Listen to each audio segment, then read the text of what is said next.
Regular ઘરમાં બનતા સેવ ટામેટાના શાકને આજે મેં એક રાજસ્થાની ટેસ્ટ સાથે બનાવ્યું છે.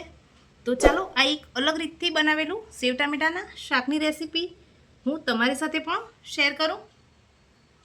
ફ્રેન્ડ્સ, મારા વિડીયો ગમે તો લાઈક કરો, શેર કરો અને ફ્રેન્ડ્સ સબસ્ક્રાઈબ કરવાનું તો ભૂલતા જ નહીં.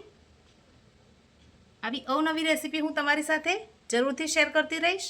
તો ચાલો રાજસ્થાની ટેસ્ટ સાથે સેવ ટામેટાના શાકની રેસીપી શરૂઆત કરીએ. સેવ ટામેટાના શાક માટે આપણે અહીંયા 3 નંગ ટામેટાની પ્યુરી કરી દેવાની છે. એટલે આપણે એને રફ ટુકડા કરીશું, એટલે કે મોટા મોટા રીતે ટુકડા કરી લઈશું.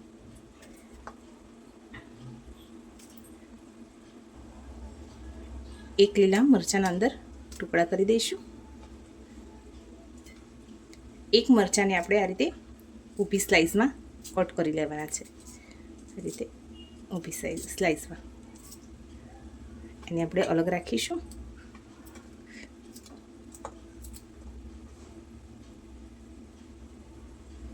હવે એક ડુંગળીને ઝીણી સમારી લેવાની છે. હવે જે આપણે ટામેટાના ટુકડા કર્યા છે એને એક મિક્સર જારમાં ઉમેરી દઈએ.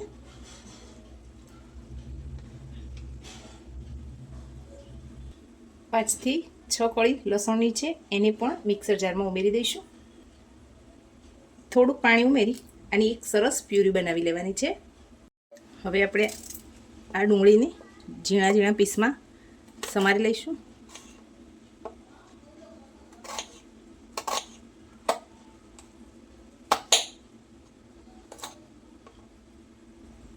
હવે આપણે આ ટામેટાને પણ થોડા મોટા પીસમાં સમારી લઈએ.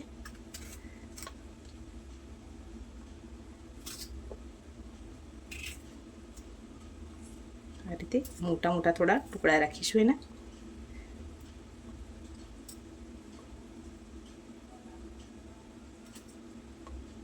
ગેસ ઉપર આપણે એક કઢાઈ રાખી દીધી છે. હવે આપણે એમાં તેલ ઉમેરીએ.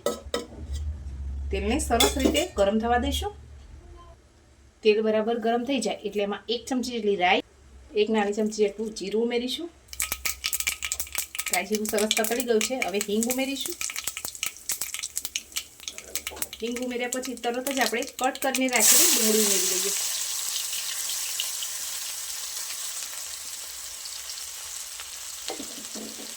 ડુંગળીને સરસ સાંતળવાની છે.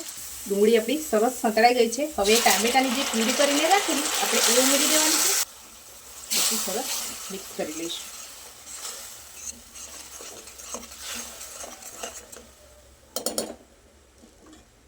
હવે આ જ સમયે આપણે સ્વાદ પ્રમાણે મીઠું, 2 ચમચી જેટલું લાલ મરચું પાવડર, અડધી ચમચી જેટલું આપણે કાશ્મીરી લાલ મરચું ઉમેરીશું. 1 મોટી ચમચી જેટલું ધાણા જીરું પાવડર ઉમેરીશું. 1/4 ચમચી જેટલી હળદર પાવડર ઉમેરીશું. 1 નાની ચમચી ગરમ મસાલો ઉમેરીશું. હવે એકવાર ફરી બધું સરસ રીતે મિક્સ કરી લઈશું. થોડું એવું પાણી ઉમેરી આપણે આ ગ્રેવીને સરસ રીતે કૂક થવા દઈએ.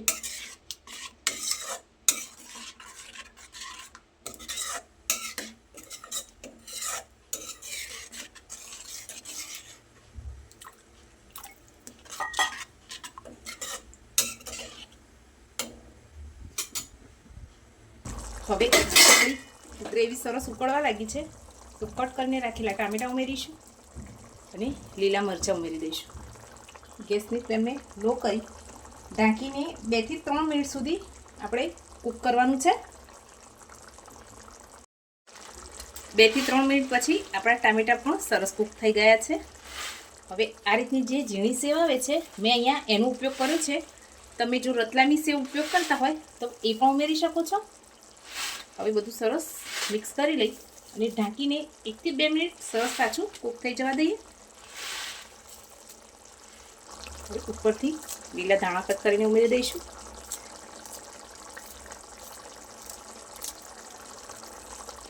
હવે ગેસની ફ્લેમને ઓફ કરી દઈશું. આપણા સેવ ટામેટાનું શાક બનીને તૈયાર થઈ ગયું છે. હવે એને સર્વિંગ પ્લેટમાં નીકાળી લઈશું. આપણું એકદમ ટેસ્ટી સેવ ટામેટાનું શાક બનીને તૈયાર થઈ ગયું છે.